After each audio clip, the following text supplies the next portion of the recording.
मारने के बाद मेरी जांग में अकड़न होने लगी है, इसलिए घुटने टेकने का तो सवाल पैदा ही नहीं होता। जर्क्सिस उसे डराने की भी कोशिश करता है, पर लियोनाइडस एक जांबाज है, वो एक योद्धा है। वो उसकी बातों से नहीं डरता और उसे इनकार करके वहां से चला जाता है। और दोस्तों इसी वीडियो के ऊपर आज हम लोग रिएक्शन करने वाले हैं। दोस्तों ये वीडियो बहुत ही जबरदस्त, बहुत ही फारू वीडियो। दोस्तों इस मूवी का स्टोरी तो बहुत ही जबरदस्त है। 300 मूवी का स्टोरी है। दोस्तों इसी वीडियो के ऊपर आज हम लोग रिएक्शन करेंगे। तो चलो वीडियो स्टार्ट करते हैं। दोस्तों आप चैनल को सब्सक्राइब कर ले।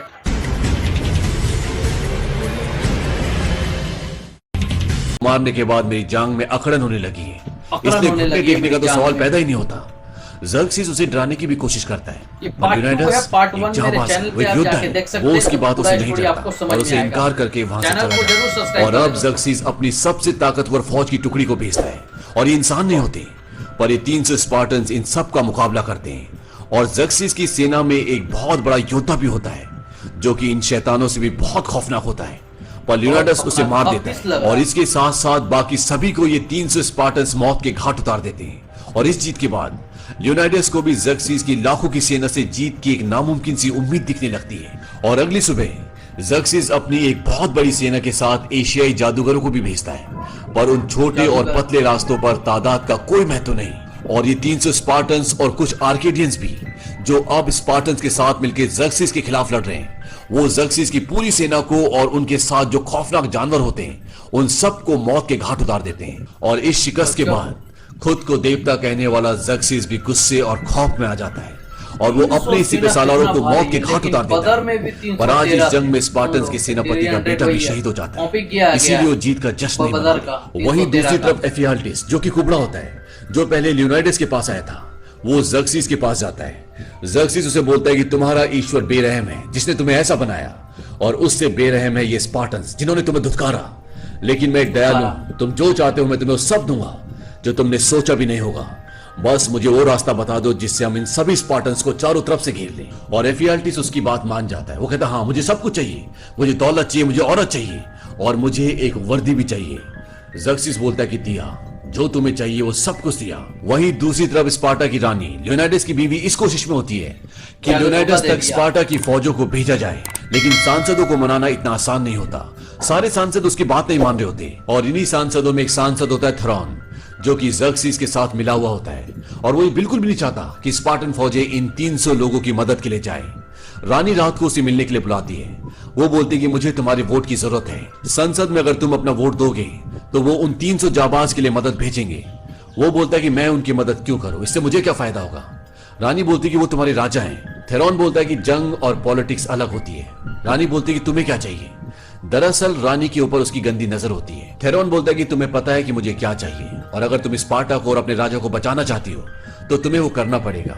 और रानी उसकी बात मान जाती है, और वो उसके साथ फिजिकल रिलेशनशिप बनाता है। और अगली सुबह जब संसद होती है तो वहां पर थेरॉन अपनी बात से मुकर जाता है, और वो रानी पे झूठे आरोप भी लगाता है। और इस बात से रानी को गुस्सा आता है, और वो उसे चाकू से मार देती है। और जब उसे मारती है, उसके कपड़ों से बहुत सारे सोने के सिक्के गिरते हैं, और इन सभी सोने के सिक्कों में जर्क्सिस की फोटो होती है। और वो सब समझ जाते हैं कि ये जर्क्सिस के साथ मिला हुआ था, और सब उसे गद्दार कहते हैं। और रानी वहां से चली जाती है। अब उन पहाड़ी दर्रों में, जिसे नरक का द्वार कहा जाता है, वहां पर एफियाल्टिस जर्क्सिस के लोगों को वो रास्ता दिखा देता है जहां से वो लियोनाइडस और उसके लोगों को चारों तरफ से घेर सके। और जब वो उनकी तरफ बढ़ रहे होते हैं तो ये बात एक आर्केडियन को पता चल जाती है, और वो भागता हुआ लियोनाइडस के पास आता है। वो कहता, मारे गए, हमें जितनी जल्दी हो सके यहां से भागना होगा, क्योंकि जर्क्सिस की सेना पीछे के रास्ते से आ रही है, और सुबह तक वो हमें चारों तरफ से घेर लेगी और सबको मार देगी। लियोनाइडस बोलता है कि स्पार्टन्स न भागते न कभी घुटने टेकते हैं, भले उन्हें मौत का सामना क्यों न करना पड़े। लेकिन आर्केडियंस सब के सब वहां से चले जाते हैं, क्योंकि वो बेवजह मरना नहीं चाहते। और अब लियोनाइडस और उसके सभी आदमी को पता है कि मौत उनका इंतजार कर रही है। लियोनाइडस अपने एक आदमी को बुलाता है जिसका नाम डिलाइयस है। वो उसे बोलता है कि तुम वापस जाओ और सबको बताना कि यहां पर क्या हुआ, हमारी जीत की दास्तां सबको सुनाना। डिलाइयस कहता है, रानी के लिए कोई संदेश।